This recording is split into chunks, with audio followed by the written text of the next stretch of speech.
Il-ġimgħa li għaddiet kienet waħda impenjattiva żewġ MPs tal-Partit Nazzjonalista b'ġimgħa tal-laqgħat u sessjonijiet plenarji fil-Parlament Ewropew ta' Strasburgu. Għalkemm tnejn biss minn 6 Maltin, Roberta Metsola u David Casa, attendew għal ta' sessjonijiet plenarji u laqgħat tal-kumitati parlamentari anke blan li pajjiżna jkompli jgawdi kemm jista' jkun misħubija fl-Unjoni Ewropea.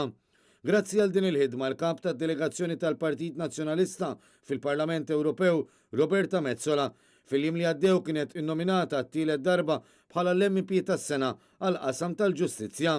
Manet News ispjegat għaliex fl-aħħar snin settur bħal dan jibqa' importanti għal pajjiżna. Naħseb kull min qed isegwi, kull min qiegħed fit-toroq jipprotesta, kull min ilu għal dawn is-snin jgħid li għadna kif għaddejna mill-iktar snin korroħ fejn kellna il-qtil brutali ta' ġurnalista, fejn kellna lajta, watanna lajta għal ġustizzja, fejn għandek il-politiċi fl-ola livell ta' pajjiżna li huma implikati fil-qtil meta ġurnalista, meta suppost aħna f'pajjiż mibnin fuq il-valuri fundamentali, il-prinċipji, d-demokrazija li tirrispetta id-dinjità ma l-iżjed importanti il-ħajja u tipproteġiha at all costs.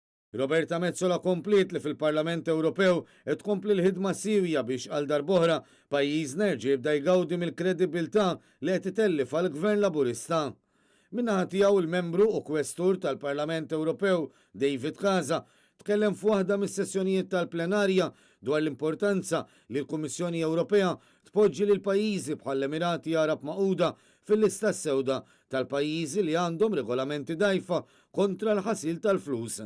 Każ speċifiku jolqot lil Malta meta l-ħolqien tal-kumpanija 17 Black f'Dubaj waslet għall-assassinju tal-ġurnalista Daphne Caruana Galizia għax din ħasset li kellha tikxef allegati korruzzjoni abbinati mal-kumpanija.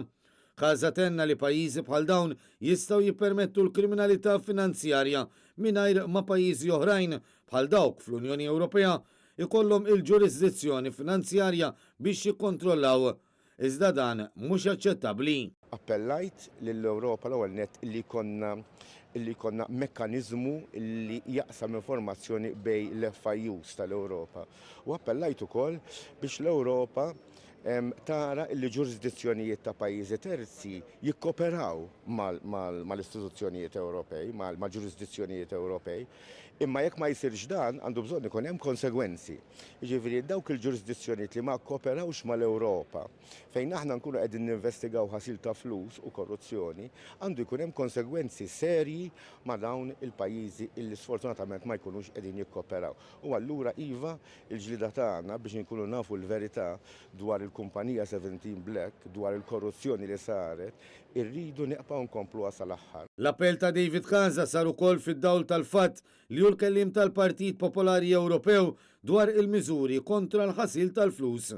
Bħala MPs fiħdan dan il-partit, Metsola u Casa jiffurmaw parti mill-akbar grupp politiku fil-Parlament Ewropew.